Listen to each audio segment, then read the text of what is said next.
Hey there. How are you guys? It's good to see you again. Well, see you, you know. So, today, I wanted to read you Nyarlathotep by H.P. Lovecraft, one of his earlier works. And if I recall correctly, one of his first descriptions of Nyarlathotep himself, outside of his poetry, of course. I also discovered a new trigger that I enjoy as I was starting this recording.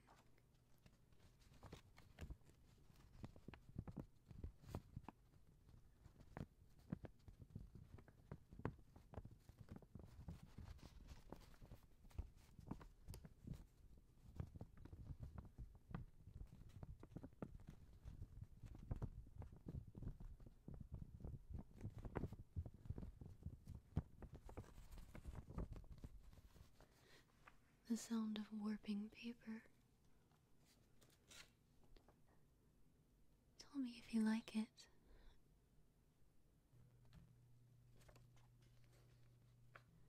I've also been trying to decide whether soft-spoken reading or whispered reading is more preferable. My only problem, really, with soft-spoken reading is that I'm concerned when trying to keep an even, slow tone like this, the reading may come off as emotionless or a little dull. I'd like to see your opinion on which you prefer. Anyway, let's get into the reading.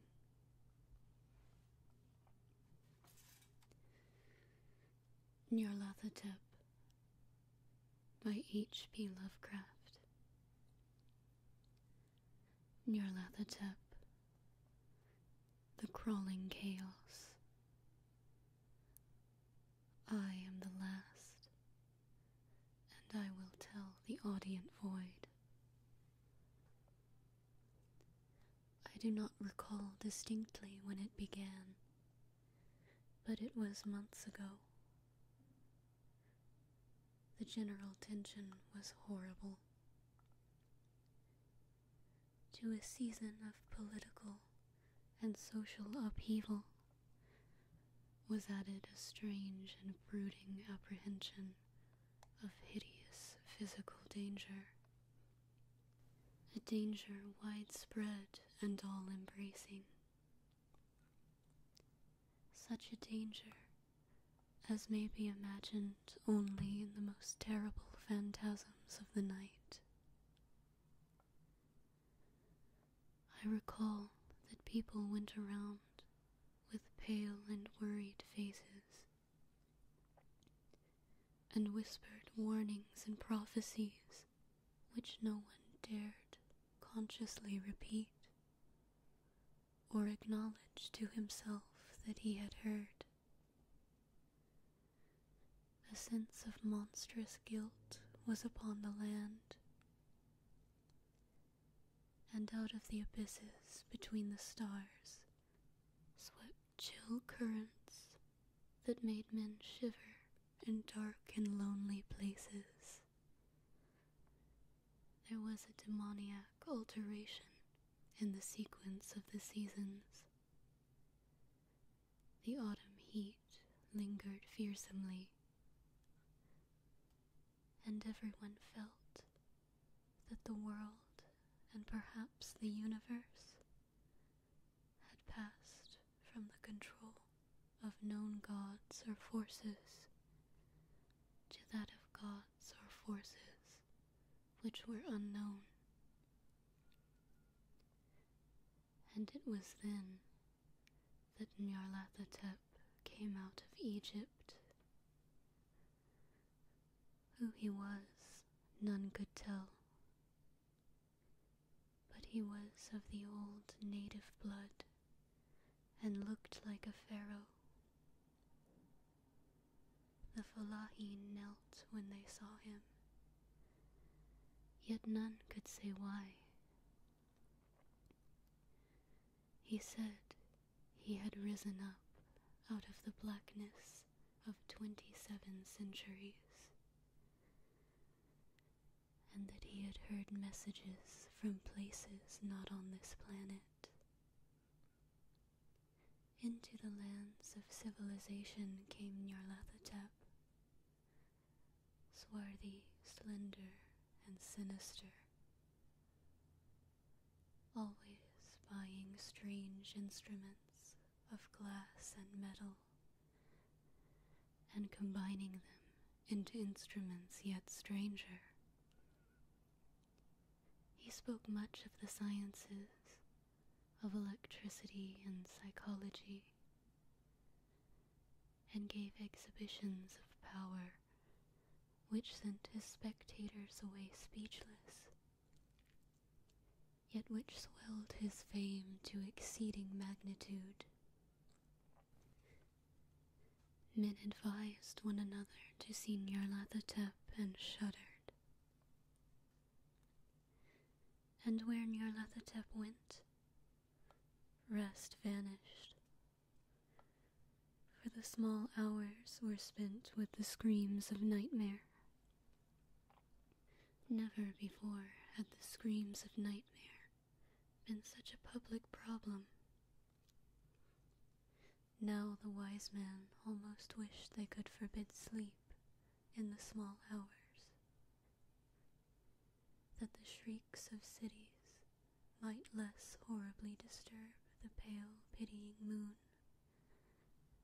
as it glimmered on green waters gliding under bridges and old steeples crumbling against a sickly sky. I remember when Nyarlathotep came to my city, the great, the old, the terrible city of unnumbered crimes. My friend had told me of him, and of the impelling fascination and allurement of his revelations, and I burned with eagerness to explore his uttermost mysteries. My friend said that they were horrible and impressive beyond my most fevered imaginings, that what was thrown on a screen in the darkened room prophesied things none but Nyarlathotep dared to prophesy, and that in the sputter of his sparks there was taken from men that which had never been taken before, yet which showed only in the eyes, and I heard it hinted abroad that those who knew Nyarlathotep looked on sights which others saw not. It was in the hot autumn that I went through the night with the restless crowds to see Nyarlathotep. Through the stifling night, up the endless stairs, into the choking room. And shadowed on the screen, I saw hooded forms amongst ruins, and yellow, evil faces peering from behind fallen monuments. And I saw the world battling against blackness, a against the waves of destruction from ultimate space, whirling, churning, struggling around the dimming, cooling sun. Then the sparks played amazingly around the heads of the spectators, and hair stood up on end, whilst shadows more grotesque than I can tell came out and squatted on the heads. And when I, who was colder and more scientific than the rest, mumbled a trembling protest about imposture and static electricity, Nyarlathotep drove us all out, down the dizzy stairs, into the damp, hot, deserted midnight streets. I screamed aloud that I was not afraid, and that I never could be afraid, and others screamed with me for solace. We swore to one another that the city was exactly the same and still alive, and when the electric lights began to fade, we cursed the company over and over again, and laughed at the queer faces we made. I believe we felt something come down from the greenish moon, for when we began to depend on its light, we drifted into curious, involuntary formations, and seemed to know our destinations, though we dared not think of them. Once we looked at the pavement and found the blocks loose and displaced by grass, with scarce a line of rusted metal to show where the tramways had run. And again we saw a tram car, lone, windowless, dilapidated, and almost on its side. When we gazed around the horizon, we could not find the third tower by the river, and noticed that the silhouette of the second tower was ragged at the top.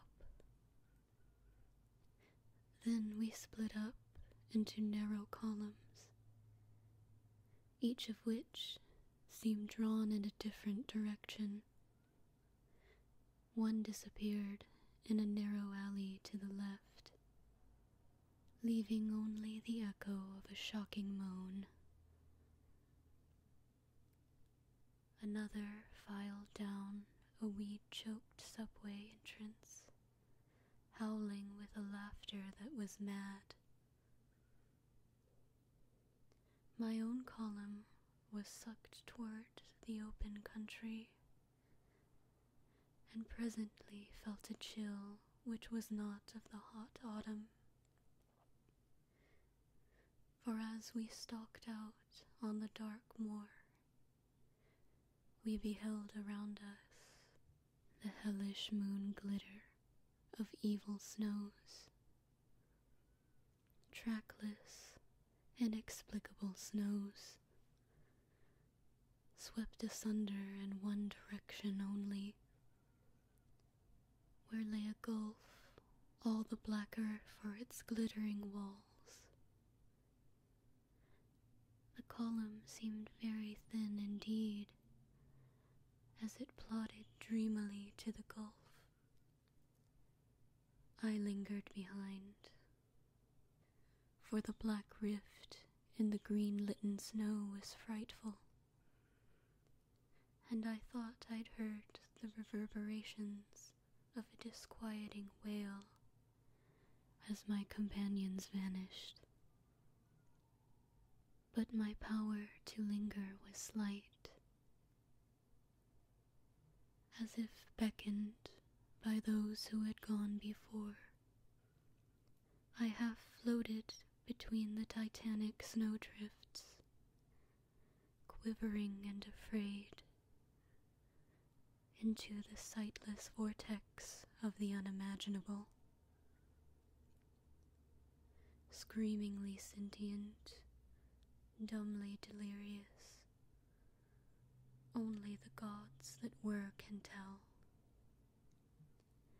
A sickened, sensitive shadow writhing in hands that are not hands, and whirled blindly past ghastly midnights of rotting creation, corpses of dead worlds with sores that were cities, charnel winds that brush the pallid stars and make them flicker low. Beyond the worlds, vague ghosts of monstrous things, half-seen columns of unsanctified temples that rest on nameless rocks between space and reach up to dizzy vacua above the spheres of light and darkness. And through this revolting graveyard of the universe, the muffled, maddening beating of drums and thin, monotonous whine of blasphemous flutes from inconceivable, unlighted chambers beyond time. The detestable pounding and piping whereunto dance slowly, awkwardly, and absurdly the gigantic, tenebrous, ultimate gods, the blind, voiceless, mindless gargoyles, whose soul is Nyarlathotep,